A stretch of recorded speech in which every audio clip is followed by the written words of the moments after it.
Y'all, the day is finally here. Like, I can't believe it. This in my hand right here is our progress to the Cutie Preemie. I know that looks like a lot, but that's many months in the making and a lot of work. And we are so, praise Jesus, we are so excited to bring you the Cutie Preemie.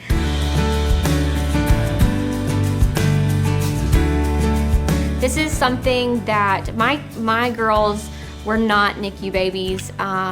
They were both born at 37 weeks, but I've seen through my friends and family and people in the cutie community for the need for a Preemie Paci, and we got asked so many times, please, please, please create it.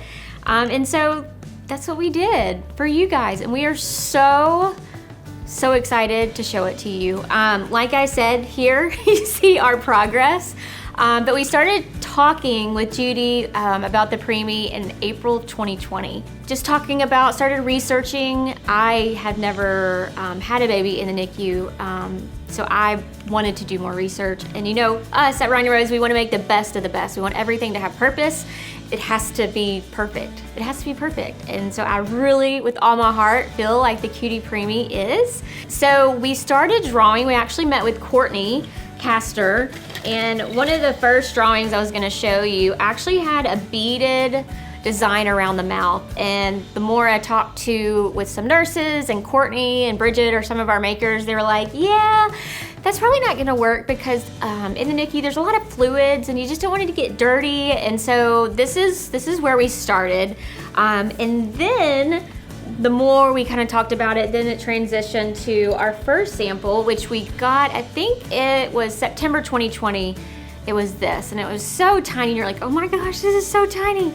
But the more we worked at this and we talked about this and we started testing this, we realized it's too small and it would not pass testing. And as you know, Rhino Rose, testing and safety are first. It's number one. It has to be safe and it has to be the best and the highest of quality. So where we like this, because NICU babies are small, but we learned that the same testing that goes for Preemie Pacis is the same testing that goes for regular Pacis, and so this was not gonna work. So from there, we started talking with Judy and looking at options, and so it went from here, and we went to this, and it was like, oh, that's really big. It just, to me, it was just like, this isn't it. This is not it. At this time, it was September 2020. I think Courtney, or one of my friends, was like, hey, you need to talk to Callie. And so that was September 2020 when me and Callie, who you're about to meet and going to love, started talking, and she started educating me on preemie babies. This preemie and where we're at is a huge part, reason because of Callie and just her education and willingness to work with us and make the Cutie Preemie the best. So again, September 2020, we started working with Callie, and so we were like, this is not it. And so we kind of were like, all right, let's stop. We're gonna start back from the drawing board, and that's what we did.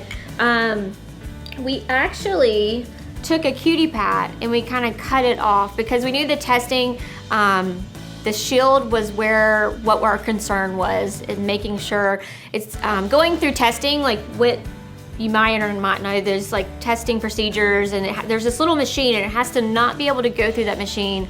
And this one would. This one would not. So this was, I remember we were in the bead room, me, Sarah, and we were I think Sarah cut this, and then we were like, okay, this is what we want. We kind of drew it out. And then our next sample, you can see here, around October, October, somewhere in there, 2020, this was our nude shield. I loved it. The first time I was like, that's it. It's so pretty. We also decided to go with the notched little handle, and you can see I have two versions. There's a lot of decisions when you're going through the Cutie Pat in the process of a pacifier. You can see you have the little handle, and then you have the big handle, and then the size, of course, all the pieces. But yeah, it's a process and it takes a lot of time, and I hope we're so grateful that y'all are so patient. But I want to next introduce Callie, because she was such an integral part of the Cutie Preemie and what it is today.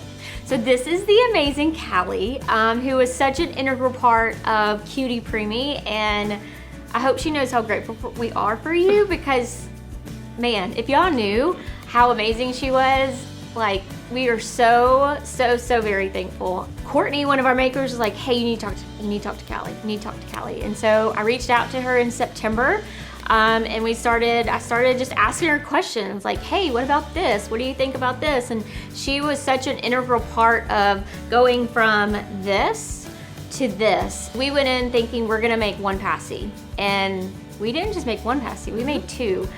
From the education that Callie and the other staff brought to us, like, hey, they should really, there's the tiny nipple, and then they really should transition. And I knew that was such a short period of time. So can you explain so say you have a baby that's like 32 or 33 weeks, right, and this type of nipple that they're supposed to use when they're exactly supposed to transition to that next stage?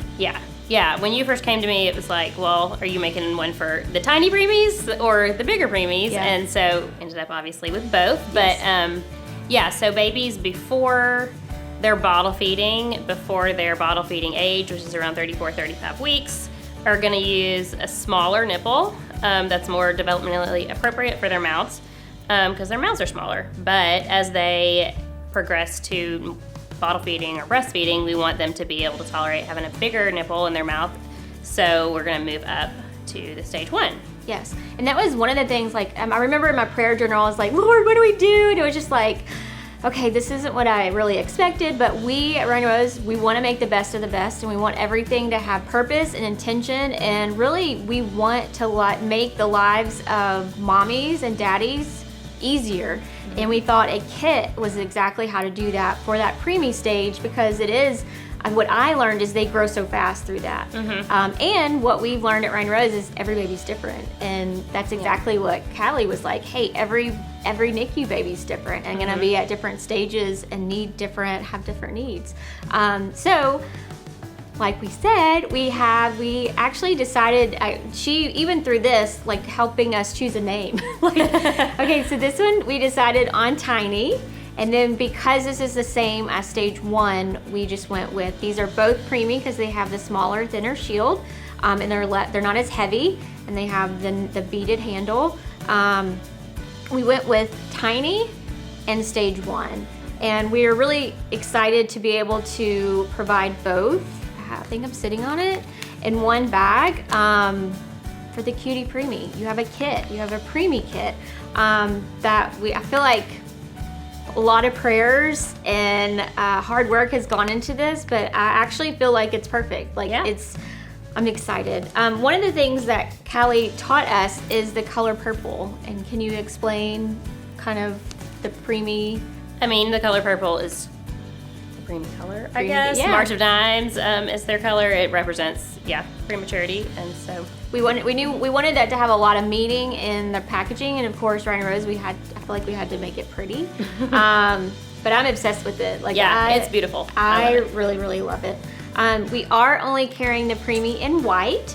And then that was another thing, like when I was talking with Callie, talking about preemies and the babies when they're in the NICU, like they have, what type of equipment are you working with in terms of like breathing? So like we went with the notch nose. Right, yeah, they're gonna have feeding tubes, possibly breathing tubes in their mouth and or their nose. So yeah, there's a little bit more room for that with all of that. And it's soft enough that we could cut it if we had to accommodate some of the tubes. One of the things that most people wouldn't think, but like we say at Rain Rose, it's all about the details. You probably don't notice, but we actually where the nipple came out, we actually adjusted that because of Callie's expertise, and she was like, I really think it needs to be, I think we raised it because you can see how much lower it is here. Yeah. And then compared to this.